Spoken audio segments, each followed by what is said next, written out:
I'm back. Now my wife is investigating suspicious reports of activity in India, which means she can't be here to write about her experiences at the moment. So you're all stuck with me again. You're not. Lucky. Music.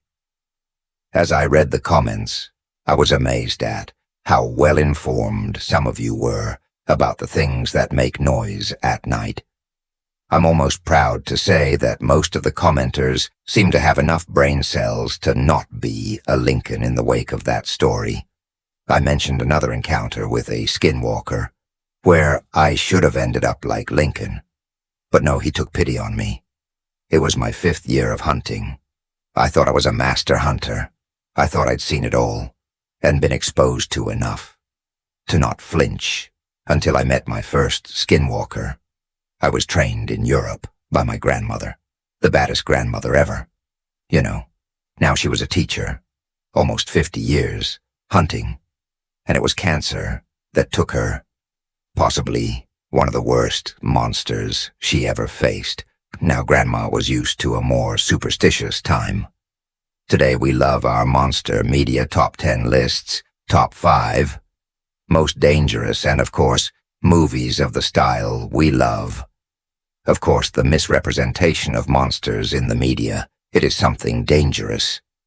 Do you know how many teenagers disappeared after the release of the Twilight movies?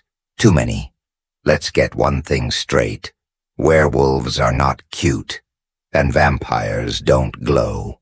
I'm getting off topic. My point is, I thought I was a tough after conquering Europe. I came home to Virginia. I thought after my training, I would be ready for whatever I faced in the Americas. So I took a case, a Vietnam veteran, who said, having seen large wolves in the woods surrounding his farm, I thought a pack of werewolves simple. Pack up the silver and get ready for a hellish hunt. But then he started talking more about it, and the more he explained what was going on, the more anxious, yes, anxious, I got. The barn doors would open without forcing them, and the livestock would be slaughtered. The latch would simply be lifted, and the doors would open. All the werewolves I have come across in America and Europe have not been able to open doors. I have seen them recognize a weapon and run away on rare occasions. A werewolf is smart enough to avoid traps. Opening doors is another story he talked about. His fear that he was being tormented by the teenagers in the area, but I put his fears to bed. No group of drunken boys would have killed his livestock. I left his house and went into the barn. He had not cleaned, and the rotten stench was overwhelming. Music. But beneath it all, I could smell something even more rancid, like wet dog, and bleach, a smell I would eventually come to love. There wasn't much blood in the barn. The cattle had been slaughtered in the same way, with their necks broken and their bodies slit open. I examined the carcass of one of the cows and looked for the missing organs. Werewolves love stomachs and the fatty meat of the lower belly, but in this case the heart and rib cage were missing. It was barely damaged. It was a systematic slaughter. Each of the cows, the same broken neck, slit body, heart, clearly removed. The field of fire had some surprises for me. That day when I went into the woods, I knew I would come across something I had never seen before, and I knew it was a monster. I camped deep in the woods in a clearing and settled in to wait. As the sun began to set, I placed lanterns before the trees that surrounded me and lit a large bonfire in the center. I placed a piece of meat inside my sleeping bag next to the fire and settled down on a high branch of a tree. Soon night fell, and the only place that wasn't completely dark was the clearing I was resting in. To be honest, it was a reconnaissance mission, just to see what would happen. I was not disappointed. A large, dark-furred creature leapt from the grove into the center of the clearing and almost gracefully tore the meat from the bag and threw it into the trees. It was a canine. I was sure of that. It turned to look directly at the branch I was perched on. Its eyes glowed green in the firelight, and its snout twitched and twitched. I could see the creature. With amazing detail, and it wasn't pretty.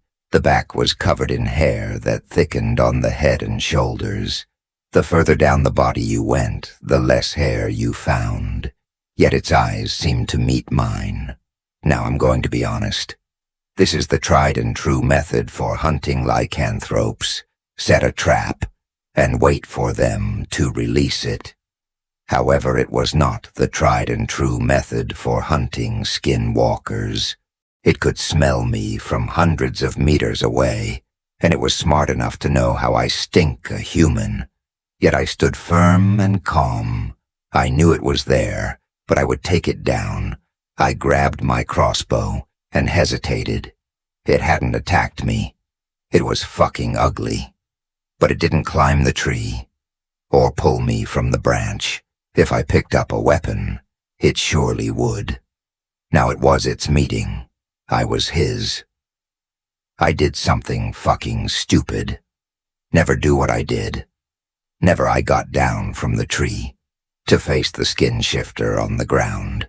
It immediately got on all fours, growling.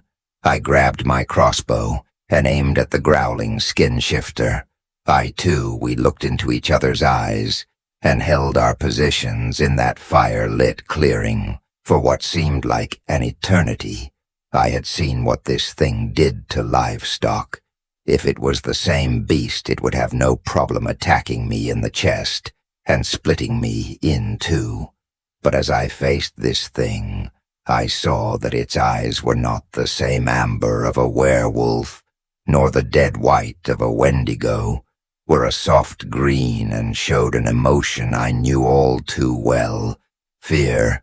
It was then that I realized this thing was a person. I dropped my crossbow and raised my hands in surrender. I kicked it away to my right. The skin shifter slowly rose on two legs and looked at me. It was practically on top of me.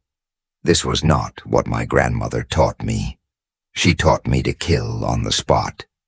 Well, now this monster, the thing that had me at its mercy, was not killing me on the spot. Speaking of irony, can you understand me? I asked cautiously. My only response was a twitch of the ears. The skin shifter suddenly growled, and from the darkness surrounding the clearing came a blood-raising shriek, music. A smaller skin shifter, a brown smudge, leapt from the trees and attacked the monster rolling into the fire. Sparks flew and both beasts roared in pain.